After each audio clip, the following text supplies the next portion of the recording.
Eu sou o Alessandro Uric, sou doutorando do programa de pós-graduação em produção vegetal da Universidade Federal dos Vales do Jequitinhonha e Mucuri, campus Unai, e vou apresentar para vocês o meu projeto de pesquisa referente à minha tese de doutorado.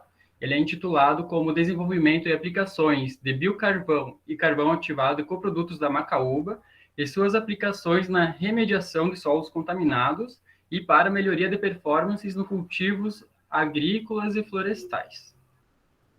Então, inicialmente, o nosso grupo, nosso time aqui, ele é composto por mim, Alessandro Uric, eu sou técnico em agropecuária, engenheiro agrônomo e mestre em ciência e tecnologia ambiental pela Universidade Federal da Fronteira Sul, campus Erechim, lá no Rio Grande do Sul. E ainda mais, nós temos, o meu orientador é o Anderson Barbosa Evaristo, parceria com a Embrapa, que vai ser uma ótima parceria. E também como orientador o professor José Barbosa dos Santos Evaristo, que também é docente do programa de pós-graduação em produção vegetal, lá de Diamantina, da UFVJM, e é representante e líder do grupo Inova Herp. Então, inicialmente, a macaúba, ela é uma palmeira nativa do Cerrado brasileiro, sendo que ela tem alta viabilidade econômica, sendo que ela é explorada através dos seus frutos para a obtenção do biodiesel, sendo que através das suas características, principalmente da polpa e da castanha, são extraídos diversos óleos, e isso agrega muito valor econômico à cultura. E, entretanto, existem algumas características residuais dela, que são as partes do endocarpo, que é essa parte mais rígida, que é como se fosse uma casca interna do fruto, que acaba sendo descartado após a sua extração do óleo na casca da polpa e da castanha. E também nós temos o engaço, que é a estrutura que comporta os cachos segurando os frutos da macaúba, e são estruturas que acabam muitas vezes sendo descartadas sem agregação ao seu valor. Então, através disso, nesse projeto, a gente vai tentar agregar um valor a esses resíduos da cultura através da produção do biocarvão e do carvão ativado para essas partes para esses resíduos da macaúba, que seria, então, o endocarpo e o engaço. E agregar valor através da utilização na agricultura. Então, como materiais e métodos do meu projeto, nós temos inicialmente a produção do biocarvão e do carvão ativado do engaço e do endocarpo. Após será realizada a caracterização físico-química dos carvões. Então, a terceira etapa será a verificação da performance agronômica da cultura da soja com doses crescentes do biocarvão. E, por fim, o efeito remediador do carvão ativado na absorção de herbicidas em solos contaminados em conjunto com espécies arbóreas biorremediadoras, sendo que essas espécies serão espécies nativas da região. Então, inicialmente, a produção do biocarvão e do carvão ativado, do engaço e do endocarpo vai ser realizada lá na Embrapa, Agroenergia, que é localizada em Brasília, Distrito Federal. E essa etapa de processo ela vai ser realizada através de um reator de leito fixo, através do processo de pirólise. Então, aqui nós temos essa animação para demonstrar como que acontece, em que, inicialmente, nós temos um sistema de entrada, como pode ser visto, e após o reator de pirólise, em que nós temos também após o extrator de cinzas e um sistema de limpeza de gás do gás produzido. Nesse caso, dessa animação aqui, ela é representada exatamente de um gasificador de leito fixo. O que muda? Ele tem algumas etapas após, que seria para a purificação do gás, dos líquidos e tal. Entretanto, lá na Embrapa, eles tinham esse gasificador e adaptaram ele para ele virar somente um pirolizador. Então, eu vou trabalhar com um pirolizador de leito fixo, que seria, então, esse reator. Então, nessa parte de cima tem a entrada do resíduo, que seria o engaço, inicialmente, e depois vai ser feito novamente com o endocarpo. Então, nós vamos produzir dois produtos, de biocarvão e depois mais 2 produtos do que seria o carvão ativado, sendo que as etapas são subsequentes uma após a outra.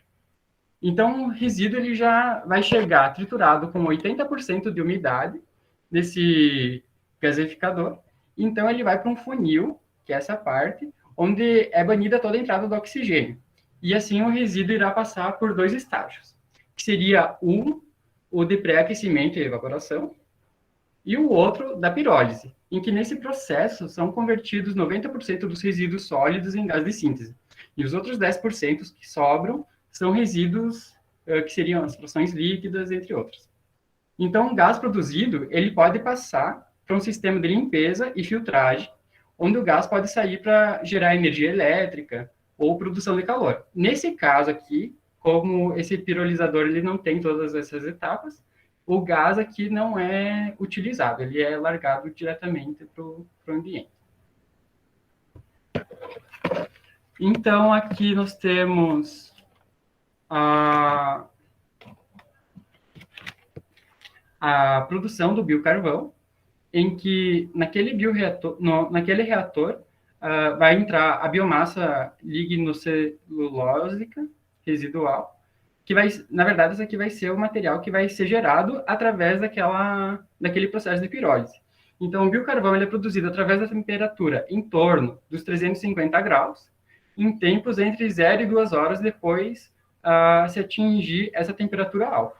Então, espera-se que cerca de 1/3 dessa massa inicial vai ser convertida em biocarvão, que é a fração sólida gerada, enquanto o restante é convertido em gases e um licor, que seria a fração líquida. Então, esse biocarvão produzido, após também ele vai ser triturado nesse moinho de martelos, para a gente conseguir ter a nossa fração para aplicação nos devidos fins. E ainda, a fração líquida produzida, ela é um bioóleo que pode ser queimado para geração de energia, ou também ele pode ser fracionado, utilizado como pesticida e controle de plantas daninhas, que seriam, então, possibilidades de trabalhos futuros. E a fração gasosa, que seria, então, a fração transformada em energia elétrica ou em gás de síntese, como eu havia comentado.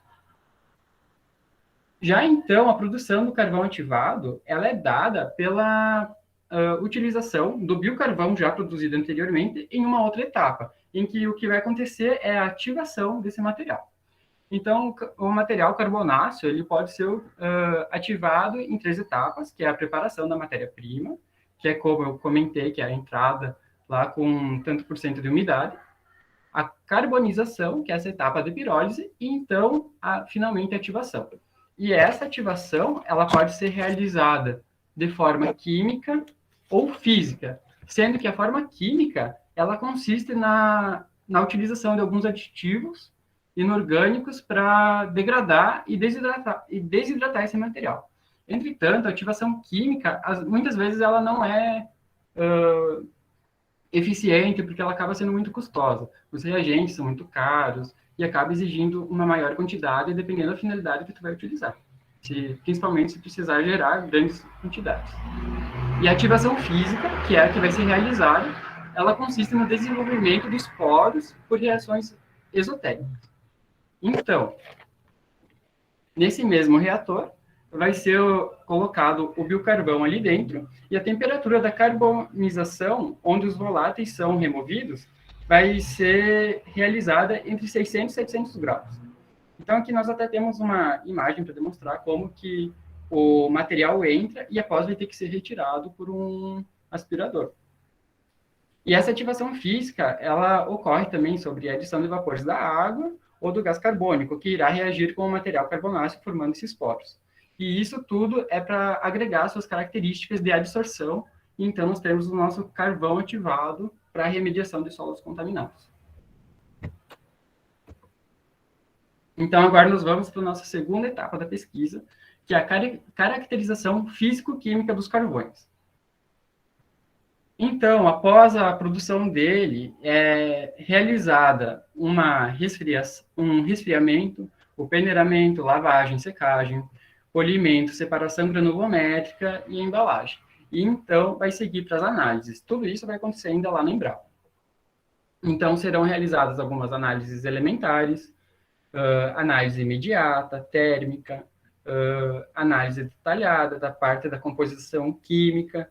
Então, tudo isso é para a gente conseguir caracterizar e correlacionar os parâmetros desse material produzido, para a gente conseguir agregar qual que vai ser a melhor forma de produção do material. E ainda, ainda lá na Embrapa, vai ser feito um teste de finalidade do carvão ativado com os herbicidas que vão ser testados. Nós escolhemos o herbicida Spider, que é o diconsulam, e o produto comercial Boral, que é composto pela sulfentrazona. Depois eu vou explicar melhor sobre eles. Mas eles foram escolhidos principalmente devido à sua atividade residual em culturas de sucessão à cultura da soja, e pelos problemas de lixiviação, que vai depender principalmente pelos teores de matéria orgânica do solo, teores de umidade, mas são herbicidas muito problemáticos devido a essas questões, causando alguns probleminhas. E também vai ser avaliada a cinética de adsorção com o carvão ativado, que é para a gente conseguir avaliar o quanto que ele está absorvendo desse material, dos herbicidas. Então, vai ser realizada a agitação no espectrofotômetro, e também vai ser mensurada a porcentagem de remoção e a quantidade absorvida. Já então, na terceira etapa da nossa pesquisa, aí vai começar a parte experimental. Então, vai ser feita a verificação da performance agronômica da cultura da soja com doses crescentes do biocarvão. Como que isso vai ser? Então, vai ser realizada devido à utilização de 2 biocarvões, sendo que um é do endocarpo e outro do engaço, como condicionador de solo associado a bradyrhizóbio, aplicado via semente no desenvolvimento e produtividade da soja em caso de vegetação. Então, esse experimento ele vai ser composto por 2 experimentos, sendo em esquema fatorial, 4x2, em DBC, com blocos casualizados, e 4 blocos vão ser reutilizados, e com 3 repetições. Sendo que nós temos, como nosso primeiro fator, que ele é um 4x2, o nosso fator A vai ser as 4 proporções de biocarvão do endocarpo e outro do engaço, adicionados ao substrato, que vai ser misturado, então, ao solo, que será nas proporções de 0, 10, 20 e 30%. E o fator B serão alocados 2 doses de bradyrhizóbio, nas doses de 0, e a dose recomendada pelo inoculante, em litros por semente no tratamento das sementes de soja. Sendo que o bradyrhizóbio, ele não é muito utilizado na inoculação de soja, mas espera-se que ele possa beneficiar o desenvolvimento da cultura e, com a associação do biocarvão, ele tenha uma melhor eficiência. Então, vão ser realizadas 4 coletas aos 15 dias após a emergência, no estágio V3, aos 50 dias após a emergência, no estágio R4, 73 dias após a emergência, no estágio R3, e aos 129 dias após a emergência, no estágio R9, quando for colher a cultura. Por isso que são 4 blocos casualizados, devido a essas coletas. Então, o biocarvão, para a preparação do substrato e inoculação da semente, ele vai ser triturado e peneirado a 5 milímetros, misturado ao solo, e também vai ser realizada a adubação do plantio com NPK. E o produto, o bradyrhizóbio, ele vai ser aplicado diretamente sobre as sementes, com pipeta graduada, e a semente também já será tratada e alocada para secar à sombra durante 1 hora. Então, isso vai acontecer em saco plástico, em que vai ser misturado cada tratamento ali diferente, e depois vai ser semeado. Então, a ideia realmente é a utilização do biocarvão com a adição de inoculante, para aumentar a viabilidade desse inoculante. Então, vão ser utilizadas 5 sementes por vaso, a uma profundidade de 0,5 centímetros. Após a emergência, vai ser feito um desbaste, deixando as 2 plantas. E durante a condução do experimento serão realizados todos os tratamentos fitossanitários da cultura, e as plantas também terão irrigação controlada. Tudo em caso de vegetação.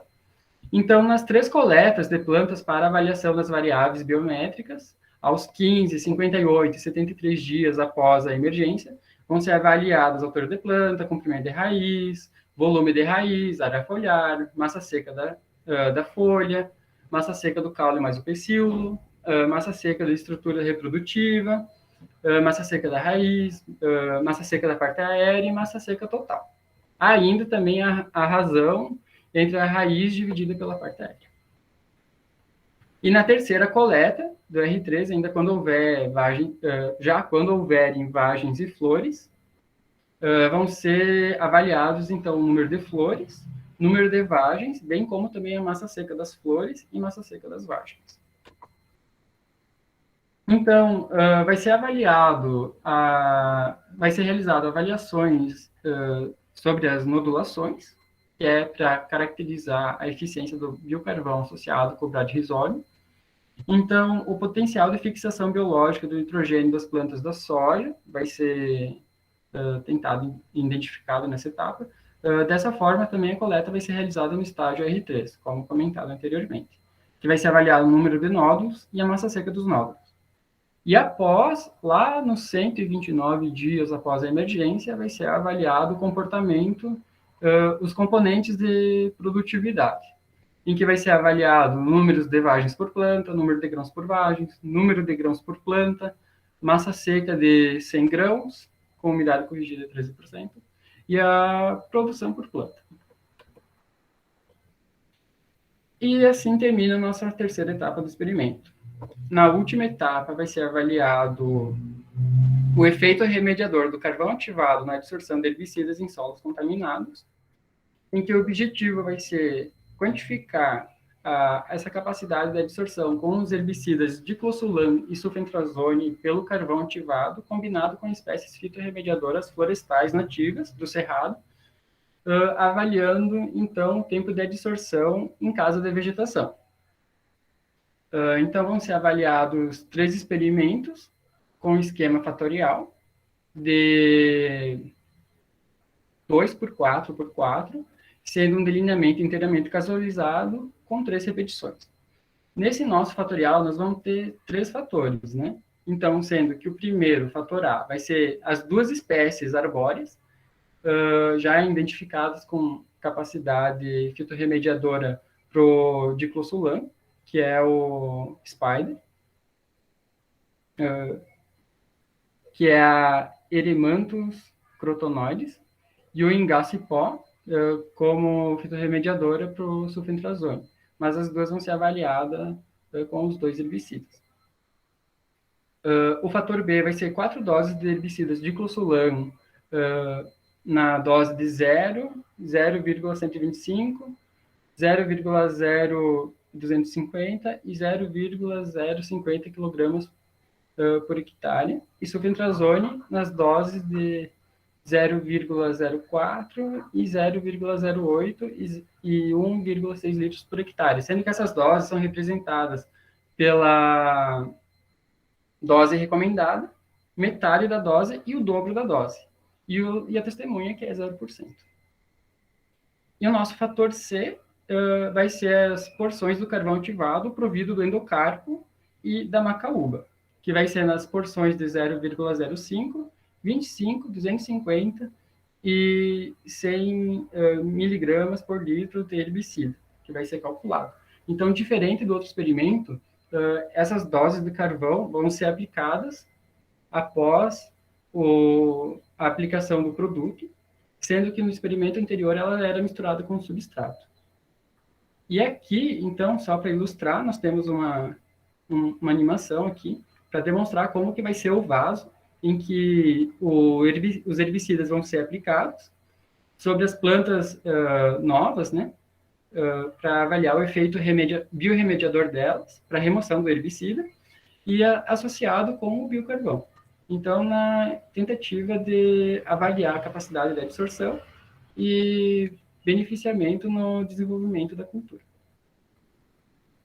Então, a aplicação dos herbicidas diclosulam e sulfentrazone, que foram os herbicidas escolhidos, que então foi o produto comercial Spider, 840 WG, ele é granular, que ele é composto pelo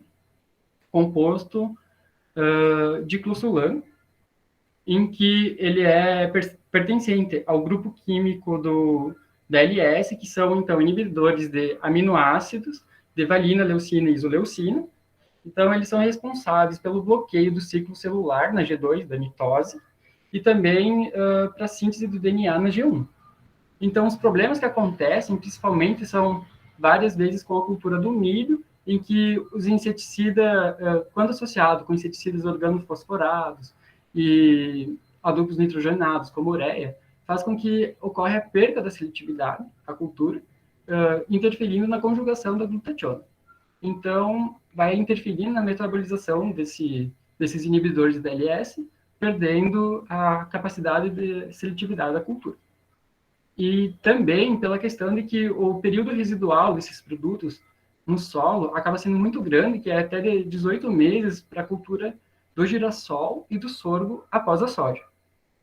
E após também o nosso herbicida ali, o Boral 500 SC, que ele é o sulfentrazone, ele é do grupo químico dos inibidores da Protox. Então, ele é, no caso, o sulfentrazone, ele controla dicotiledones e também gramíneas, ele tem seletividade, sendo que esse produto ele é bastante tóxico, principalmente porque ele inibe a produção da Protox. E a Protox ela é presente na rota de síntese da clorofila e do citocromo. Então, ele acaba interferindo diretamente na produção da síntese de clorofila, e a inibição da clorofila ela se dá pelo proloporfinogênio, que acaba sendo essencial para o responsável, no caso, pelo desenvolvimento das membranas pela peroxidação de lipídios, pela formação de radicais livres, em que na presença da luz e do oxigênio vai ocorrer a destruição dessas membranas, que vai ocorrer no citoplasma. Mas eles deviam estar presentes no cloroplasto. Então, assim como ocorre todo esse deslocamento, ocorre essa intervenção e destruição das membranas, sendo que o sintoma muitas vezes vai ser a clorose. E o período residual desse produto no solo acaba sendo muito grande. Ele também é de 18 meses para culturas como o algodão, e também vai de até 200 dias no caso dos citros. Então, ele também é muito utilizado na cultura da soja, sendo que inicialmente ele pode ser utilizado na dessecação de plantas daninhas, antes da cultura, né? No segundo momento, durante o plantio, e também no terceiro momento seria durante a aplicação do desenvolvimento da cultura. Então, após assim comentar sobre esses produtos, que é os que foram escolhidos, eles vão ser, diante do delineamento, ele vai ser aplicado após o preenchimento dos vasos, com um pulverizador costal de precisão e diante das doses que foram determinadas.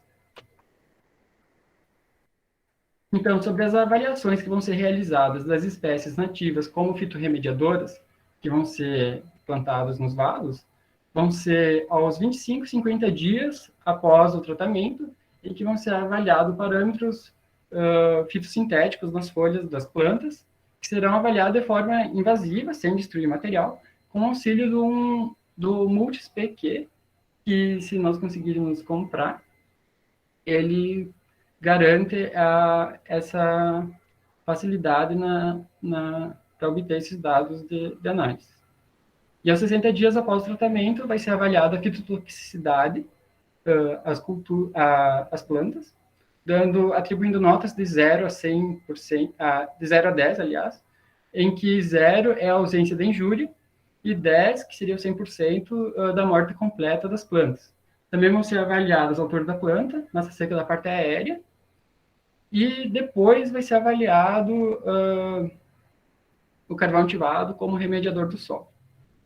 Nessa etapa, serão coletadas amostras desses solos de cada vaso, nas etapas anteriores, e vão ser levados lá para a Embrapa, em que esses resíduos de diclosulan e sulfentrazone no solo vão ser determinados usando um instrumento de cromatografia líquida e espectrometria de massas, para a gente conseguir avaliar o quanto está presente naquele solo residual.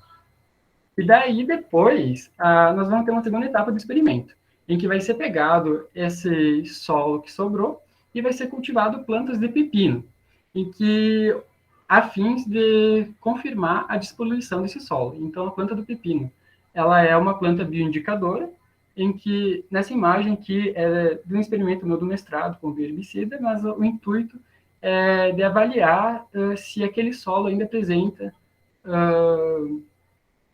componentes desses residuais, que seriam os herbicidas. Então, se não tiver nada, a planta vai se desenvolver. Se tiver algum componente residual, consequentemente a planta vai morrer e a gente não vai conseguir avaliar. Então, vai ser colocado 10 sementes por unidade experimental, e aos 7, 14, 21 e 28 dias após a germinação, serão avaliadas visualmente a fitotoxicidade nas plantas de pepino, atribuindo aquelas notas de 0 a 10, que nem citado anteriormente, e aos 35 dias após a germinação, a emergência, serão avaliadas a altura da planta e massa seca da parte aérea dessa cultura indicadora.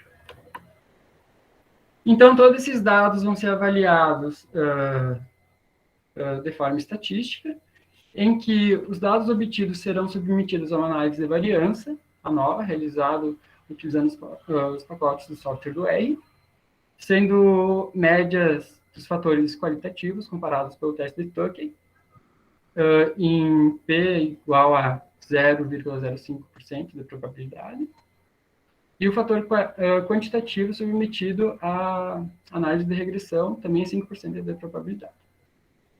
Então, também vai ser utilizado o teste de correlação de Pearson, em que será realizado para a quantidade de resíduos de diculsulão e sulfitrazole nos solos, retirados com o programa estatístico GENES, em que será para avaliar se há correlações com alguns parâmetros das doses e desenvolvimento da cultura com o tipo do produto aplicado. Então, sobre o cronograma financeiro, vai ser utilizado na UFV-JM para terceira e quarta parte do experimento caso de vegetação, o equipamento múltiplo, a estufa de secagem com ventilação de ar forçado, balança analítica de precisão, câmera tipo BOD. E lá na Embrapa já vai ter mais equipamentos para fazer toda essa parte da produção do biocarvão e essa parte analítica. Entrando também essa parte dos materiais de consumo, como reagentes, entre outras coisas. Então, o cronograma de tarefas das atividades, de forma mais resumida, tá? Que aqui nesse primeiro ano vai ser realizada, então, a produção do biocarvão em carvão ativado, sendo que nós vamos começar agora, provavelmente nesse ou no próximo mês. Eu vou me mudar lá para Brasília. E também em novembro vai ser realizada a coleta do engaço para que a gente tenha material para a produção desse biocarvão em carvão ativado. No caso do endocarpo, ele já tem boa quantidade lá na Embrapa, então não vai precisar fazer essa parte da coleta. Já no segundo ano, em 2022, vai ser realizada a caracterização físico-química dos carvões produzidos, que seria o biocarvão e o carvão ativado, e o experimento em caso da vegetação, que seria com a parte com o biocarvão, que é aquela terceira parte do experimento. Já no terceiro ano, em 2023, vai ser realizado o experimento em caso da vegetação também com o carvão ativado, que é aquela parte da remediação do solo e biorremediação pelas espécies nativas. E no quarto ano, de 2024 a 2025, vai ser a parte final, sendo que nós vamos ter esse período de segurança, caso precisar prorrogar as análises, vamos ver como que vai ser, mas a princípio seria isso. Espero que dê tudo certo. Então, como resultados esperados, nós temos que vai ser produzidos ativo tecnológico, como, então, a produção agroindustrial do biocarvão produzido pelo endocarpo ou do engaço da macaúba, caracterizado quanto às propriedades físico-químicas e aplicações na agricultura, e da mesma forma como o carvão ativado, e também um ativo tecnológico, já com o processo agroindustrial, para o processo termoquímico, para a produção do biocarvão produzido do endocarpo ou do engaço da macaúba, e da mesma forma com o carvão ativado. Então, algumas referências principais de base utilizadas, e seria isso. Muito obrigado pela atenção.